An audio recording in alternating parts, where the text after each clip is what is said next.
కేంద్రం వార్తలు చదువుతున్నది ప్రయాగ రామకృష్ణ.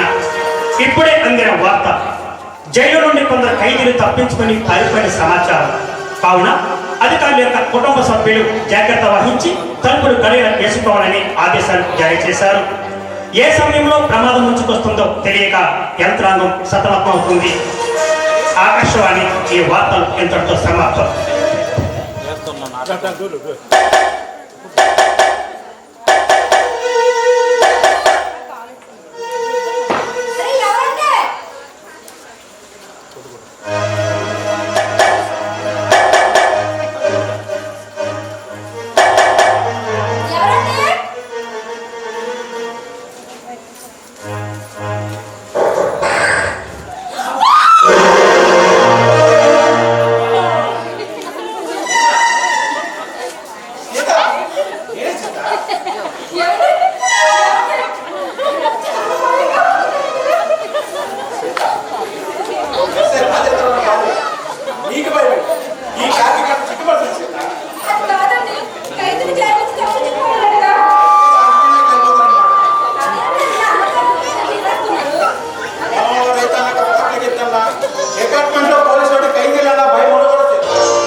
అదో బాధాకరం.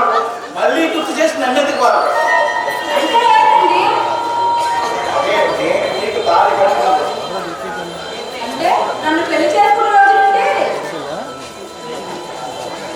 నేను నీకు తాకట్టు పెట్టుకున్న రోజు మీ చేతులతో నా మెడలో తాళి కట్టినండి. నా పేరు లాగేస్తున్నారని నేను ఎప్పుడైనా అన్నాను మిమ్మల్ని. సర్లండి, అంత బాధపడుతూ బాధపడుతున్నాండి. బాధపడుతున్నావు అంటా కానీ నా సమస్యని బాధపడటం లేదు.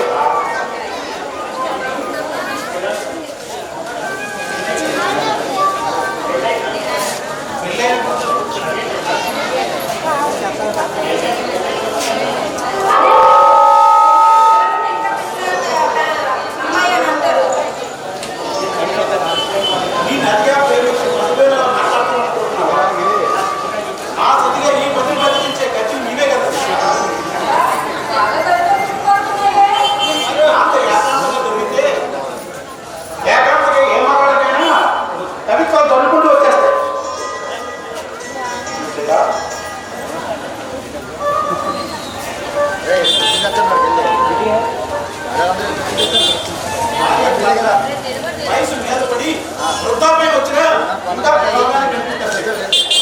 అది నా దృష్టిలోనే కాదు, ఈ సృష్టిలోనే.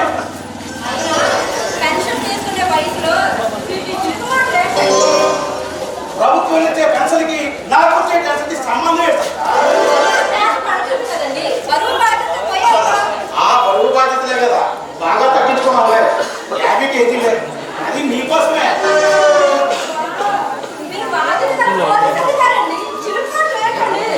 నేను ఇప్పుడు ఒక భార్యకి మొగ్గుంది. భార్యాభర్తల మధ్య ప్రేమ పెళ్ళైన కొత్తలో చాలా ఎక్కువగా ఉంటుంది. ఆ తర్వాత ఆ ప్రేమ టోర్నమెంట్ మళ్ళీ భార్యాభర్త కొద్ది దూరం పాటించుకోవచ్చు. తిరిగి పిల్లలకు పెళ్ళి అయ్యాక మళ్ళీ కలిసి బతకవలసిన భార్యాభర్తలే కదా అని ఒకరిపై ఒకరు ప్రేమ పెంచుకుంటూ చివరికి అవైనా బతికైనా మీరు చెప్పేది అక్షరాలు నిజం. ఇంత మంచి మానవత్వం ఉన్న మీరు నాకు భర్త రాదు. మీరు నన్ను రుచి వెళ్ళిపోతున్న పడుకోనండి. నీకోసమైనా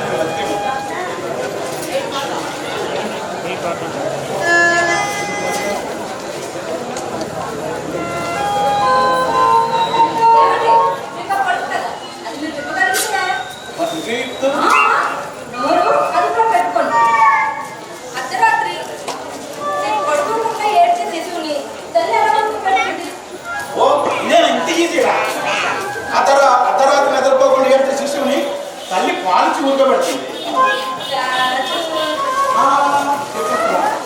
జోలపాటు పాడి అదే కాదండి, అర్ధరాత్రి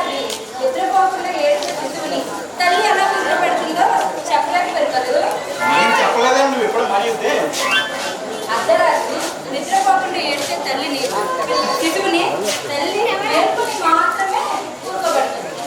సూపర్ సీత, సూపర్, చాలా ఇచ్చేసావు. మరి అది ఏంటది? అర్ధరాత్రి నిద్రపోకుండా ఊరుకోబెట్టే పిల్లని ఎలా ఊరుకోబెట్టాలో తెలుసు కానీ భార్య ప్రేమ కోసం ఆరాటపడే మగడికి మందు అక్కడంతా భయం చేయించి అంత సాధించి అర్థం చేస్తున్న తెలివి నాకు లేదండి.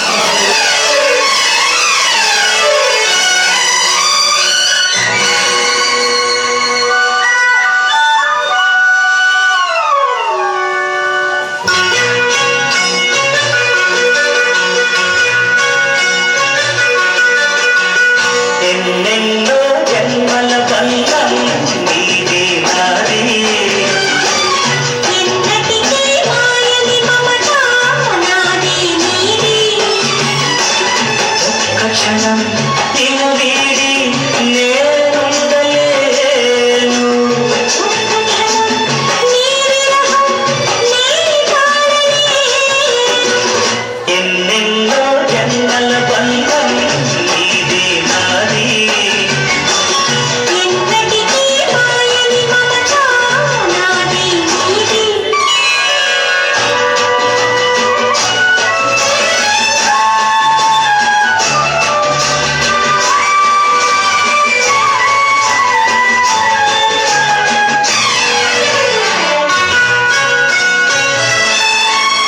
ఉన్నమి వెన్నెలలోన కొంగులు కడలి నిన్నే చూసిన వేళ నిన్నులు చెలిమి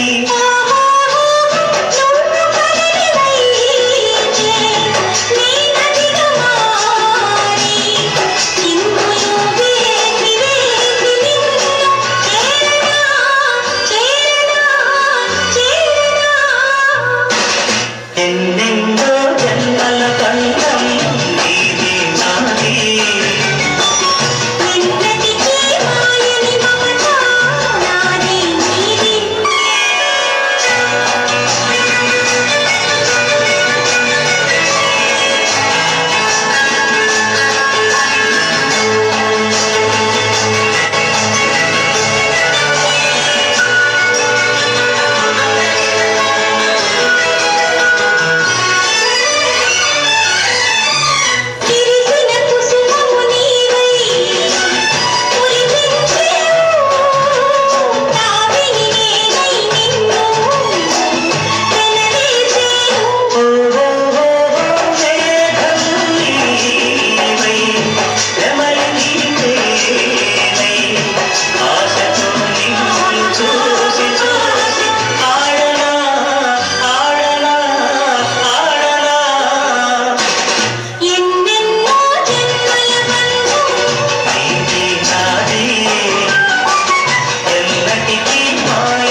ట్యాక్లు వేసి అమ్ముతూ ఉంటే కొంతమంది రైతులకు అవగాహన కల్పించి అబ్జెక్షన్ చేయించారు. నా పై అధికారులు వాళ్ళ తోలుకెత్తని హెచ్చరించారు. ఆ విషయం మీకు ఎందుకండి? అది రైతు సమస్య. మీరు గ్రామ పద్ధతులు కాపాడే పోలీస్ అధికారులు.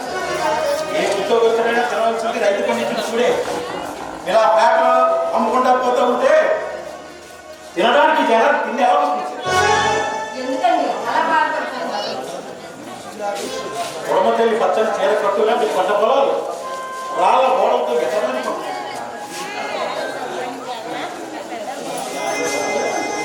ఎందుకండి అలా బాధపడుతున్నారు? నేను మాట్లాడుతున్న రైతు పెట్టింది వ్యవసాయమైన వ్యాయామం. ఈ దేశంలో ఎంతమంది మోసగాలున్నా నీతిగా నిజాయితీగా బతికే ఒకే వ్యక్తి రైతు. ఆ రైతు రక్తం నా నరనరలను భావిస్తుంది చేత